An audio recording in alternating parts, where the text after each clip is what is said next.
যে মেয়ের বিয়ে হয়েছে, মেয়ে নিজে রাজি থাকার কারণেই সে তার ফেসবুকে সেই বিবাহের কথা একেবারে আনন্দ চিত্তে দিয়েছে।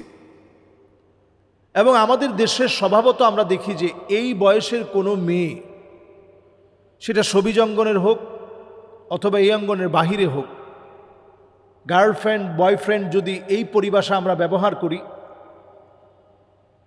এরকম কোনো একটা মেয়ের যদি একটা বয়ফ্রেন্ড থাকে, এটা কোনো দোষের বিষয় না। তারা যদি একত্রে লিভ টুগেদার করে, এটাও কোনো দোষণীয় বিষয় না। কিন্তু যখনই শরিয়া মেনে মেয়েটা রাজি থাকার পরেও যখন বিবাহ বন্ধনে আবদ্ধ হয়, তখন এক শ্রেণীর মানুষ এটাকে ঘটা করে এটার বিরোধিতা করে এবং মামলা করার জন্য প্রস্তুতি নেয়। এই হচ্ছে আমাদের সামাজিক অবস্থা। এবং কিছুদিন আগে আমরা একটা গল্পও দেখেছি এরকম, যে পুলিশ আসছে অ্যারেস্ট করার জন্য। যখন বলতেছে এই তোমরা কি বিয়ে করছো, বলতেছে না আমরা তো বিয়ে করিনি, আমরা বন্ধু বান্ধবী। বাস পুলিশ চলে গেছে। তাহলে বোঝা যায় যে লিভ টুগেদার সহ এই জাতীয় সম্পর্ককে প্রমোট করার জন্যই পশ্চিমে একটা ইন্ধন হচ্ছে বিবাহকে কঠিন করা।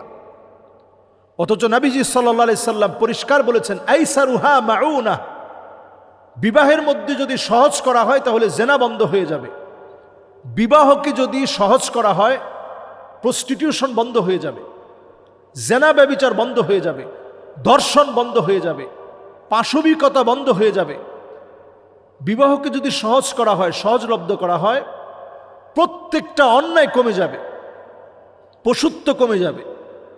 এজন্য বিবাহকে সহজ করা। আমরা বয়সের সীমাটা আমরা অনেকে জানি না। আরবিতে একটা বয়সকে বলে সবিয়ুন, মানে একেবারে বাচ্চা মানুষ। এরপরে একটা বয়স হয় 1 থেকে নিয়ে 10 বছর, এটাকে বলা হয় বাচ্চা। এরপরে একটা বয়স হয় গোলামুন, 10 থেকে নিয়ে 15। এই বছরে বাচ্চারা বালেগ হতে থাকে। আর বর্তমান প্রযুক্তির যেই যুগ, খুব অল্প সময়ের মধ্যেই বাচ্চারা বালেগ হয়ে যায়। সেটা স্বপ্নদোষের মাধ্যমে হতে পারে অথবা অন্য কোনোভাবে বালেগ হয়ে যেতে পারে। তো বালেগ হয়ে যাওয়ার পরে যদি বিবাহ হয়, এটাকে বাল্য বিবাহ বলে না, কিন্তু আমাদের দেশের আইন এটাকে বাল্য বিবাহ বলছে।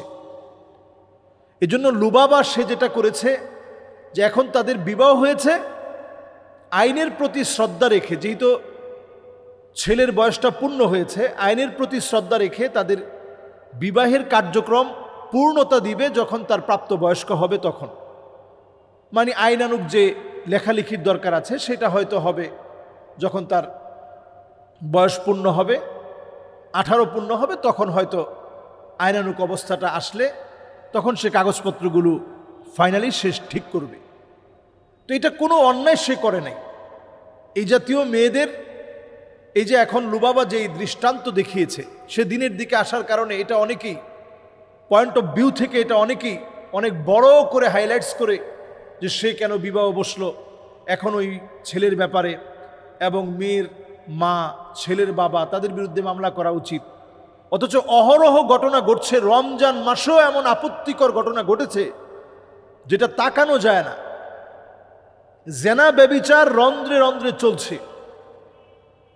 সেখানে এই জাতীয় ঘটনাগুলো যখন আমাদের দেশে লুবাবাদের মতো মেয়েরা যখন বিবাহের দিকে আগ্রহী হয়, সেটা হোক না 15 বছর বয়সে, সেটা হোক না বালেগ হওয়ার পরপরই, তো এই বিষয়টাকে এইভাবে উপস্থাপন করে এটাকে কালার করার কোনো সুযোগ ইসলাম দেয়নি।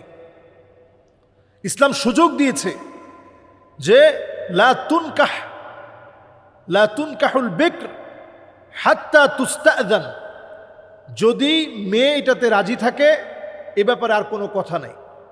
আমরা মেয়ের সম্মতি দেখেছি, তার পরিবারের সম্মতি দেখেছি, ছেলের সম্মতি আমরা দেখেছি, তার পরিবারের সম্মতি আমরা দেখেছি। ইذন এবং কবুল, এই দুইটা যদি সংগঠিত হয়, সাক্ষী যদি থাকে, তাহলে এই বিবাহ নিশ্চিতভাবে এই বিবাহ সঠিক হয়েছে। শরীয়তের দৃষ্টিতে এটা কোনো অপরাধ হয়নি। বরং আমি বাংলাদেশের যারা বিজ্ঞ আইন প্রণেতা আছে তাদেরকে বলবো যে এই বিষয়টা আপনারা আবার রিভিউ করুন। এটা তো এমন না যে এটাকে রিভিউ করা যায় না, নতুন করে আপনারা রিভিউ করেন।